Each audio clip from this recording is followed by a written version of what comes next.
Bunga chora ko'riladi va ko'ringlar bu insonga chorani. Kuni kecha Abu Sahiy bozorini skalat yonib ketdi. Hammalaring ko'rdilaring, guvoh bo'ldilaring. Bu bozorda zarar ko'rgan jamiki tadbirkor akalarimiz, opalarimizga Alloh o'zi sabr bersin.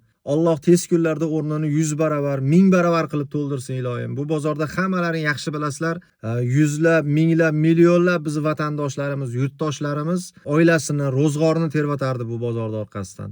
Alloh hammalariga sabr bersin, tez kunlarda o'zini o'rniga qaytsin. Duo qilib qo'yinglar bularning haqlariga.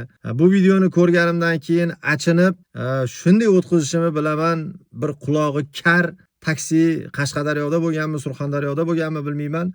Ikkita bir yigit chiqib olib, shunaqangi izdivassa qilyapti haligi taksini.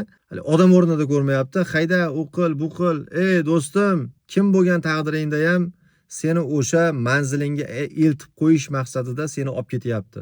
Senga o'xshagan kartishkalarni, senga o'xshagan piyozlarni olib ketyapti o'sha inson. O'zi yozib qo'ygan, qulog'i kar taksini deb. Bilib turib uni izdivassa qilyapsan. Xudo xohlasa tez kunlarda mana shu ijtimoiy tarmoqqa chiqasan senlar. Bu aniq va 100 ga 100 men ishonaman. Bunga chora ko'riladi va ko'ringlar bu insonga chorani.